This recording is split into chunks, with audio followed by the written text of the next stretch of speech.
কিছুদিন আগেই ফিলেনপসিস অর্কিডের উপর আমি একটা ভিডিও আপলোড করেছিলাম এবং সেখানে আপনারা কেউ কেউ বা বলা ভালো অনেকেই কমেন্টের মাধ্যমে আমাকে জানিয়েছিলেন যে আপনাদের কাছে ফিলেনপসিস অর্কিড থাকছে না, ছত্রাকের আক্রমণে বা অন্য কোনো অজানা কারণে গাছ মারা যাচ্ছে।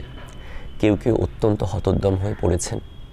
একজন, আমার নাম মনে নেই, এক বন্ধু আমাকে বললেন যে যদি তিনি আমার বাড়ির কাছাকাছি থাকতেন তাহলে আমাকে সমস্ত গাছ দিয়ে যেতেন। আমি বলবো এতটাও হতোদ্যম হয়ে পড়ার কোনো কারণ নেই। আজ আমি কয়েকটা বিষয় নিয়ে কথা বলবো। আমার মনে হয় এই বিষয়গুলো যদি একটু খেয়াল রাখা যায় তাহলে আপনারাও সাফল্যের সঙ্গে ফিলেনপসিস অর্কিডের পরিচর্যা করতে পারবেন। আমি বেশ কয়েক বছর হলো পরিচর্যা করছি। এমন বেশ কিছু ফিলেনপসিস অর্কিড আমার কাছে আছে যাদের বয়স 2.5 থেকে 3 বছর। তারা যথেষ্ট গরম সহ্য করেছে, যথেষ্ট খারাপ সময় তারা দেখেছে এবং তারপরেও তারা ভালো মতো বড় হয়ে উঠেছে। এবং আমিও কিন্তু আপনাদের মতোই বহু ফিলেনপসিস অর্কিড হারিয়েছি। ইনফ্যাক্ট আমি আগে যে ভিডিওটা করেছি, লাস্ট যে ভিডিওটা আপলোড করেছি ফিলেনপসিস অর্কিড নিয়ে, সেখানে যে কটা গাছ নিয়ে আলোচনা করেছিলাম তার মধ্যে 2টি গাছ কিন্তু আমার কাছে এখন আর নেই, মারা গেছে। কাজেই এই বিষয়টা কিন্তু হবে, কিন্তু এটাকে কতটা কমানো যেতে পারে এবং কোন কোন বিষয়ের দিকে খেয়াল রাখলে এই বিষয়টা অনেকটাই কমে আসবে সেই নিয়ে আজ কথা বলবো। আমি আমার অভিজ্ঞতা নিয়েই বলতে পারি, কারণ আমি যা যা বিষয় দেখেছি, পর্যবেক্ষণ করেছি, আমি সেগুলো নিয়েই বলবো।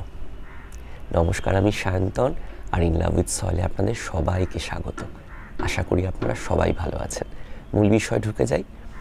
প্রথমে যে বিষয়টা মাথায় রাখতে হবে আমি লিখে রেখেছি যাতে একটা পয়েন্ট আমি ভুলে না যাই। প্রথম কাজ হলো, আপনি যখন গাছ কিনছেন তখন কয়েকটা বিষয় আপনাকে খেয়াল রাখতে হবে। এইটা কিন্তু অনেকেই হয়তো জানেনই না, অনেকে হয়তো কখনো খেয়ালই করেন না। আপনি যদি বিগিনার হন, আপনি যদি মোটামুটি অর্কিডের উপরে একটা আপনার অভিজ্ঞতা হয়ে থাকে, সেক্ষেত্রেও বলবো, বিশেষ করে আপনারা যারা ফিলেনপসিস অর্কিডের পরিচর্যা শুরু করতে চাইছেন তাদের ক্ষেত্রে কিন্তু এই বিষয়টা অত্যন্ত তাৎপর্যপূর্ণ। আপনি যখন নতুন অর্কিড কিনছেন তখন আগে সবার প্রথমে আপনার দেখা উচিত গাছের রুট সিস্টেম কীরকম। This is very very important. আমি আপনাদের একটা উদাহরণ দেখাবো, আপনারা দেখলেই বুঝতে পারবেন যে রুট সিস্টেম কতটা গুরুত্বপূর্ণ একটা নতুন গাছ কেনার ক্ষেত্রে।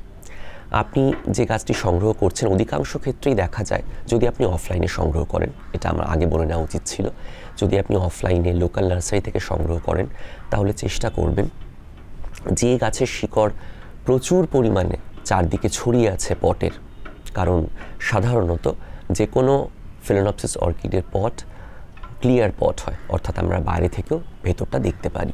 তো স্বচ্ছ পট হওয়ার জন্য চারদিকে আপনি নিশ্চয়ই দেখতে পাবেন যে শিকড়ের গঠন কীরকম।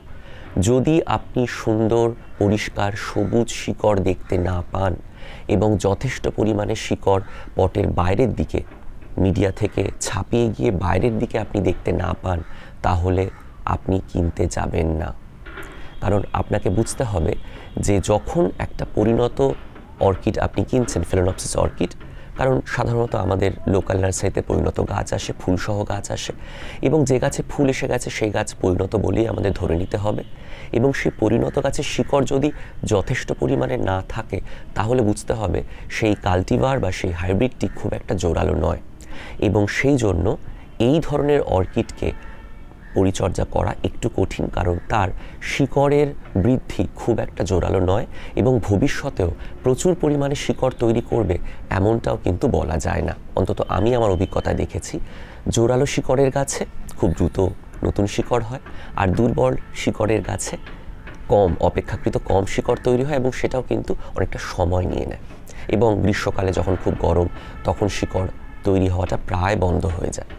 কাজে এই বিষয়টা কিন্তু আগে আপনাকে মাথায় রাখতে হবে। দ্বিতীয় বিষয় হচ্ছে আপনাকে একটা নির্দিষ্ট সময় নির্বাচন করতে হবে। দেখুন, লোকাল নার্সারিতে কিন্তু সারা বছর অর্কিড পাওয়া যায় না, এবং আপনিও যখন অফলাইনে নার্সারি থেকে গাছ সংগ্রহ করছেন ফিলেনপসিস অর্কিড, তখন মনে রাখবেন যে নির্দিষ্ট একটা সময় নির্বাচন করে কিন্তু নতুন গাছ আনা উচিত। শরতের শেষ থেকে পুরো শীতকাল জুড়ে আপনারা আনতে পারেন আদর্শ সময়, বা বসন্তকালেও কিন্তু আপনারা নতুন গাছ আনতে পারেন। বর্ষার সময় নতুন গাছ আমি আনতে বারণ করব আপনারা যারা নতুন ফিলোনপসিস অর্কিডের চর্চায়, কারণ ফিলোনপসিস অর্কিড একমাত্র অর্কিড আমি আমার অভিজ্ঞতায় বলবো যেটা অত্যন্ত সেন্সিটিভ।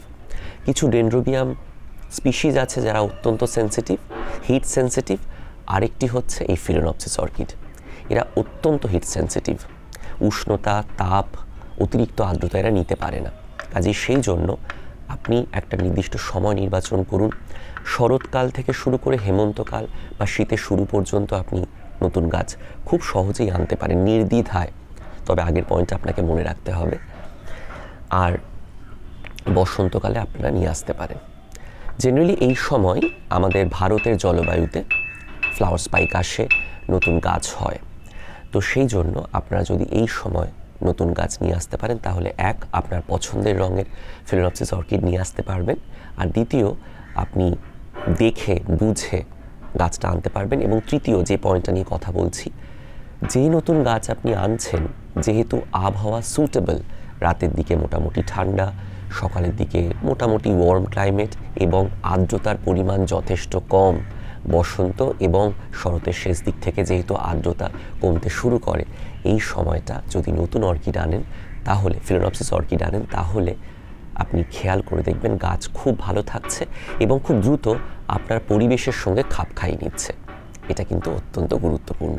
পরবর্তী পয়েন্টের কথায় আসবো। নতুন গাছ নিয়ে আসার পর আপনার প্রথম কাজ হবে গাছকে একেবারেই বিরক্ত না করা। আপনি একটা নির্দিষ্ট স্থান নির্বাচন করুন যেখানে আপনি আপনার গাছটিকে রাখতে চান। সেখানে যেন সরাসরি চড়া রোদ না এসে পৌঁছয়, সেখানে যেন খুব ভালো মতো হাওয়া চলাচল হয়। হাওয়া চলাচলের কথাটা আলাদা করে আলোচনা করাটা খুব জরুরি, আমি আসছি একটু পরে। তো নির্দিষ্ট একটা জায়গা নির্বাচন করুন, সেখানে গাছ রাখুন এবং গাছকে বিরক্ত করবেন না। অর্থাৎ রিপট করা, সার দেওয়া, প্রচুর পরিমাণে জল দিয়ে দেওয়া, আবেগবশত এগুলো করা যাবে না। আপনাকে অত্যন্ত সচেতন হতে হবে প্রথম 15 থেকে 20 দিন, কারণ এই সময়টা গাছ তার সব থেকে দুর্বলতম অর্থাৎ ভালনারেবল অবস্থায় থাকে। এই দুর্বলতম অবস্থায় যদি আপনি ঠিকঠাক পরিচর্যা করতে না পারেন তাহলে কিন্তু খুব দ্রুত রুট রট, ক্রাউন রট বা আরও কোনো সমস্যা দেখা দেবে। এবং আরও একটা বিষয় আমি এখানে বলবো, এই বিষয়টা আমি এখানে লিখে রাখিনি কিন্তু আলোচনা সাপেক্ষে আমার মনে পড়লো। এটা একটু কঠিন এবং কষ্টকর আপনাদের অনেকের কাছে হতে পারে, বিশেষ করে আপনারা যারা নতুন ফিলোনপসিস অর্কিড নিয়ে আসছেন। সেই বিষয়টি হলো পারলে ফ্লাওয়ার স্পাইকটা কেটে দিন। আপনারা অনেকেই হয়তো বলবেন কেন ফ্লাওয়ার স্পাইকটা কেন কাটবো, আমি তো ফুল দেখে গাছ নিয়ে এলাম। এইটাই হচ্ছে দুর্বলতার ফাঁদে পড়ে যাওয়া। আপনি যদি নতুন গাছের ফ্লাওয়ার স্পাইকটা কেটে দেন তাহলে গাছকে আর এক্সট্রা এনার্জি খরচ করতে হবে না। এইটা কিন্তু খুব গুরুত্বপূর্ণ একটা বিষয়, এটা আমরা অনেকেই ভাবি না। এই বিজ্ঞানটা আমাকে বুঝতে হবে, এই সায়েন্সটা আমাকে বুঝতে হবে, আমাদের সবাইকে বুঝতে হবে। আপনি একটা নতুন গাছ আনছেন, সেই গাছে ফুল হয়ে আছে। গাছের কিন্তু প্রধান কাজ হবে তার ফুলকে বাঁচিয়ে রাখা, তার যাবতীয় শক্তি ফুলের মধ্যে সঞ্চারিত করা। এবার আপনি একটা গাছকে এক জায়গা থেকে আরেক জায়গায় নিয়ে আসছেন, তাপমাত্রার পরিবর্তন হচ্ছে, আলোর পরিমাণের পরিবর্তন হচ্ছে, জায়গার পরিবর্তন হচ্ছে, জল প্রয়োগের পরিবর্তন হচ্ছে, একটা পরিবেশের পরিবর্তন হচ্ছে। এই পরিবর্তনের মধ্যে দিয়েও কিন্তু গাছ একমাত্র কাজ করছে, সেটা হলো তার এই ফ্লাওয়ার স্পাইকটিকে বাঁচিয়ে রাখা। তাহলে তাকে বেশি পরিমাণে এনার্জি ক্ষয় করতে হচ্ছে। এই সময় গাছ অনেক বেশি দুর্বল বা ভালনারেবল হয়ে পড়ে। আপনি যদি ফ্লাওয়ার স্পাইকটি কেটে দেন তাহলে গাছের কাছে এই বার্তাটা যায় যে আর বেশি এনার্জি তাকে সংগ্রহ করতে হবে না। গাছ আবার তার পুরনো স্টেজে ফিরে যায়, অর্থাৎ ভেজিটেটিভ গ্রোথ পিরিয়ডে ফিরে যায়, অর্থাৎ তাকে এবারে পাতা তৈরি করতে হবে, শিকড় তৈরি করতে হবে এবং গাছ একটু বিশ্রাম নেওয়ার সুযোগটা পায়। এই বিষয়টা কিন্তু আমাদের ভেবে দেখা উচিত এবং আমি বলবো নতুন ফিলোনপসিস অর্কিড আনার পর এই বিষয়টা ভাবতেই হবে, না হলে কিন্তু গাছের বিপদ আছে। কোনো রকম কোনো সার প্রয়োগ করা যাবে না, খুব বুঝে জল দিতে হবে, বিশেষ করে যখন গাছ স্ফ্যাগনাম মস বা কোকো চিপে আছে। দয়া করে বুঝে জল দেবেন, কারণ আপনি ভাবছেন বা আপনি দেখছেন টাচ করে যে স্ফ্যাগনাম মসের ওপরটা শুকনো, কিন্তু নিচে বা ভেতর দিকে যথেষ্ট আর্দ্র আছে। আমি এরকম কিন্তু বহু উদাহরণ আপনাদের দিতে পারি, ভিডিও রেকর্ড করা নিয়ে কিন্তু আমি দেখেছি যে ওপর দিকটা শুকনো কিন্তু যেই না আমি খুললাম স্ফ্যাগনাম মসটা, ভেতর দিকে এমন ঠাস বুনোট মসের, এবং তার ভেতরটা একেবারে ভালো মতো ভিজে, সেটা বোঝা যাচ্ছে না বাইরে থেকে, এবং তার ফলে ভেতর দিকে শিকড়গুলো পচতে শুরু করেছে। এরকম ঘটনা কিন্তু বহুবার আমার সঙ্গে হয়েছে। আমি কিন্তু ভুক্তভোগী। সেই জন্য মনে রাখবেন, খুব বুঝে জল দেবেন। সপ্তাহে 1 দিন জল, এই সময় শরৎকালে যদি আপনি নতুন গাছ কেনেন, সপ্তাহে 1 দিন জল যথেষ্ট। তার থেকে বেশি দেওয়ার কোনো প্রয়োজন নেই নতুন গাছকে। সার তো একেবারেই ছোঁয়াবেন না, এবং যেটা বললাম যে এমন জায়গায় রাখবেন যেখানে ভালো মতো হাওয়া চলাচল হয়। এবারে আমি হাওয়া চলাচলের বিষয়টায় আসবো। ফিলেনপসিস অর্কিডের ক্ষেত্রে আমি দেখেছি হাওয়া চলাচলের বিষয়টা অত্যন্ত অত্যন্ত অত্যন্ত গুরুত্বপূর্ণ। মানে কতটা যে গুরুত্বপূর্ণ আমি সেটা ভাষায় প্রকাশ করতে পারবো না। আমি গত বছরের আগের বছর বেশ কিছু ফিলেনপসিস অর্কিড হারিয়েছি। তার এক এবং একমাত্র কারণ অতিরিক্ত তাপ, উষ্ণতা, আর্দ্রতা এবং হাওয়া চলাচল না হওয়া। হাওয়া চলাচল যদি আপনার গাছের চারপাশে না হয় তাহলে কিন্তু খুব বিপদ। ফিলেনপসিস অর্কিড হাওয়া চলাচল হচ্ছে না এরকম জায়গায় একেবারেই থাকতে পারে না। যদি সেটা হয় তাহলে কিন্তু যে কোনো মুহূর্তেই আপনার গাছ ছত্রাকের দ্বারা আক্রান্ত হতে পারে। সেটা যত পুরনো গাছ হোক না কেন।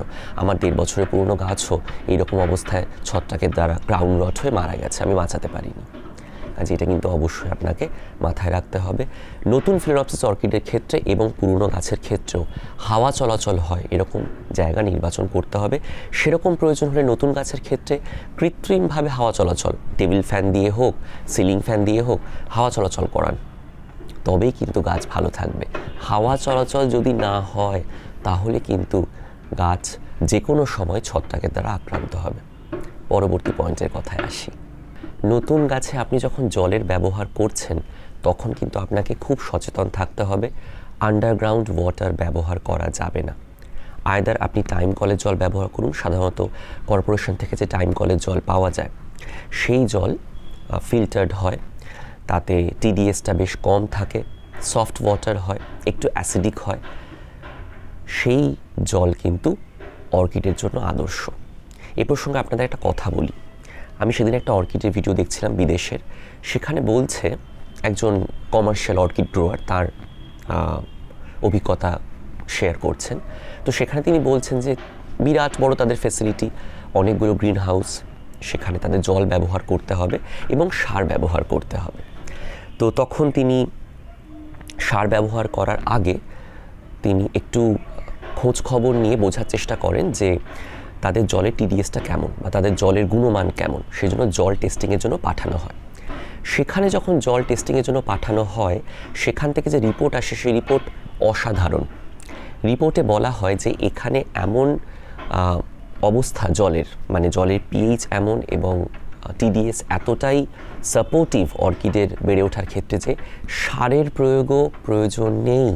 কারণ টিডিএসে দেখা যাচ্ছে যে এমন মিনারেলস আছে, এমনই মাপে মিনারেলস আছে জলে, সেই মিনারেলস পেলেই গাছ ভালো থাকবে। আপনি ইনফ্যাক্ট যদি ওয়াইল্ডে দেখেন সেখানে তো গাছ মাটি পাচ্ছে না, গাছের অন্য গাছের গায়ে হচ্ছে, কখনো পাথরের গায়ে হচ্ছে, কখনো পাহাড়ের গায়ে শ্যাওলার মধ্যে গাছ হচ্ছে। সেখানে গাছ কী করে বাঁচছে? অর্গ্যানিক ম্যাটার তো পাচ্ছেই, কিন্তু বেশিরভাগ সময় বৃষ্টি পাচ্ছে, এবং বৃষ্টির মধ্যে যে মিনারেলস আছে সেই মিনারেলসে কিন্তু গাছ তার যাবতীয় খিদে মিটিয়ে নেয়। কাজেই জলের ব্যবহারটা কিন্তু অত্যন্ত গুরুত্বপূর্ণ। এই বিষয়ে আপনাকে অত্যন্ত স্ট্রিক্ট হতে হবে। আপনার এলাকায় যদি কর্পোরেশনের জল না আসে বা জলের টিডিএস মোটামুটি 100 থেকে 120-র মধ্যে বা 130-র মধ্যে না থাকে, তাহলে কিন্তু আপনাকে 5 বার ভাবতে হবে যে কোনো অর্কিড, বিশেষ করে ফিলেনপসিস অর্কিড নিয়ে আসার ক্ষেত্রে। কারণ জলের টিডিএস যদি 400, 500, 600 হয় তাহলে কিন্তু আপনি কোনোভাবেই আপনার গাছকে ভালো রাখতে পারবেন না। ইভেনচুয়ালি গাছ মারা যাবে বা গাছ স্ট্যাগনেন্ট হয়ে যাবে, বাড়বে না, বৃদ্ধি আটকে যাবে। এটা কিন্তু অত্যন্ত গুরুত্বপূর্ণ। জল ভালো না হলে কোনোভাবেই আপনি অর্কিড করতে পারবেন না, সে আপনি যত ভালো সার দিন না কেন। আমি বোধহয় একটু বেশিই বললাম জল নিয়ে, কিন্তু আমার মনে হয় এটা বলাটা দরকার ছিল। এটা অত্যন্ত গুরুত্বপূর্ণ বিষয়। পরবর্তী পয়েন্টে আসবো। আপনারা যদি ফিলেনপসিস অর্কিডের পরিচর্যায় নতুন হন তাহলে ইনিশিয়ালি প্রথম দিকে আমি বলবো খুব বেশি রঙিন অর্কিড সংগ্রহ না করতে, সাদা গোলাপি এর মধ্যেই নিজেকে সীমাবদ্ধ রাখুন। এবং যে বিষয়টা আমি আগে বলেছিলাম একেবারে প্রথমে, যখনই অর্কিড কিনছেন শিকড়ের ব্যবস্থাপনাটা দেখে নিন। শিকড় যদি জোরালো হয় তাহলে আপনি অন্য কোনো রঙের দিকে যেতে পারেন, কিন্তু শিকড়ও দুর্বল, রংখানা ভারী সুন্দর, আপনার মনে হলো কিনে আনি, দয়া করে কিনবেন না। একটা ভালো ইনভেস্টমেন্ট তো যায় এই সমস্ত গাছের ক্ষেত্রে। আমি বলবো আগে গাছের চেহারা খেয়াল করুন, আগে আপনি একেবারে বেসিক লেভেলে যে সমস্ত হাইব্রিড অর্কিড পাওয়া যায় সেগুলোর পরিচর্যা করুন, নিজেকে অভিজ্ঞ করে তুলুন। কয়েক বছর আপনারা তার মধ্যেই শিখে যাবেন, কেউ কেউ তার আগেই হয়তো শিখে যাবেন। আগে একটু অভিজ্ঞতা অর্জন করে নিয়ে তারপর একটু সেন্সিটিভ অর্কিড, একটু রঙিন অর্কিডের দিকে যান। প্লেন আসছে, আমি একটু সময় নেব, তারপর আলোচনা করছি। প্রসঙ্গে ফিরে আসি, যে কথা বলছিলাম, নতুন অর্কিড যখন আপনি সংগ্রহ করছেন এবং আপনি অনভিজ্ঞ ফেলোনপসিস অর্কিডের ক্ষেত্রে, সেক্ষেত্রে গোলাপি, সাদা, একেবারে বেসিক যে সমস্ত রঙের ফেলোনপসিস অর্কিড পাওয়া যায় সেগুলো সংগ্রহ করুন। এবং সংগ্রহ করার আগে আপনি যে রঙের অর্কিড সংগ্রহ করুন না কেন শিকড়টা একটু দেখে নেবেন। ভিগোরাস রুট, গাছ শক্তিশালী, আপনি অবশ্যই যে কোনো রঙের অর্কিড সংগ্রহ করতে পারেন। ভিগোরাস রুট নয়, গাছ শক্তিশালী নয়, সাদা অর্কিড সংগ্রহ করবেন না। আগে শিকড়, তারপর অর্কিডের ফুলের রং। আপনারা যারা অনভিজ্ঞ তারা একটু দেখে নিন, তারপর গাছ সংগ্রহ করুন। পরবর্তী পয়েন্টের কথায় আসবো। পরবর্তী পয়েন্টে কিন্তু অত্যন্ত গুরুত্বপূর্ণ, যদিও আমরা এটা নিয়ে খুব একটা ভাবি না। আপনারা যারা অর্কিডের পরিচর্যায় নতুন তারা কখনোই ফেলোনপসিস অর্কিডের ক্ষেত্রে ছোট গাছ আনবেন না বা চারা আনবেন না। চেষ্টা করুন পরিণত গাছ সংগ্রহ করতে, কারণ চারা পরিচর্যা করে বড় করার ক্ষেত্রে কিন্তু একটু অভিজ্ঞতার প্রয়োজন হয়। সেক্ষেত্রে অনেক বেশি সেন্সিটিভ হতে হবে, অনেক বেশি পাংচুয়াল হতে হবে জল প্রয়োগের ক্ষেত্রে, সার প্রয়োগের ক্ষেত্রে, হাওয়া চলাচল ইনশিওর করার ক্ষেত্রে। এই বিষয়গুলোকে খুব ভালো মতো মাথায় রাখতে হবে, পরিশ্রমটাও বেশি হয়। সেই জন্য বলবো পরিণত গাছ নিয়ে আসুন। আর শেষে বলবো রিপোর্ট করার কথা। নতুন গাছ আনার পর দয়া করে প্রথম 1 মাস রিপোর্ট করবেন না। সে আপনি শীতকালে কিনুন, সে আপনি হেমন্তকালে কিনুন, বর্ষার আগে কিনুন, বসন্তকালে কিনুন, যে কোনো সময় কিনুন। নতুন ফেলোনপসিস অর্কিড আনার পর কখনোই দ্রুত রিপোর্ট করবেন না। মোটামুটি 1 মাস হয়ে যাওয়ার পর আপনি গাছ রিপোর্ট করতে পারেন আপনার পছন্দের মিডিয়ায়। কাঠকয়লা, ঝামা, লেকা ক্লে বলস, পাইন বার্ক বা আপনার পছন্দের যে কোনো মিডিয়াতে আপনি রিপোর্ট করতে পারেন। আপনি যে কোনো মিডিয়াই সংগ্রহ করুন না কেন, মনে রাখবেন সেই মিডিয়াতে জল প্রয়োগ করার পর 2 বার জল প্রয়োগের মাঝে যেন মিডিয়া মোটামুটি শুকিয়ে যায়। যদি এটা আপনি ইনশিওর করতে পারেন তাহলে দেখবেন গাছ খুব ভালো থাকছে। এবং আমি যে সমস্ত পয়েন্ট নিয়ে আলোচনা করলাম সেই বিষয়গুলো মাথায় রেখে যদি আপনি অর্কিডের পরিচর্যা করেন, আমি আপনাকে কথা দিতে পারি হয়তো তারপরও 1-2 গাছ মারা যাবে, আমারও মারা গেছে, তারপরেও অধিকাংশ গাছ ভালো থাকবে। আপনি দেখবেন, অবজার্ভ করে খেয়াল করবেন, এই বিষয়গুলোকে মাথায় রেখে পরিচর্যা করুন। ফেলোনপসিস অর্কিড আপনারা সকলে খুব ভালো মতো সাফল্যের সঙ্গে পরিচর্যা করতে পারবেন। যদি কোনো পয়েন্ট আমি বাদ দিয়ে থাকি, যদি আপনাদের এর পরেও কোনো জিজ্ঞাসা থাকে, অবশ্যই কমেন্টের মাধ্যমে জানাতে কিন্তু ভুলবেন না। সবাই ভালো থাকবেন, সুস্থ থাকবেন এবং অবশ্যই আমাদের সঙ্গে থাকবেন।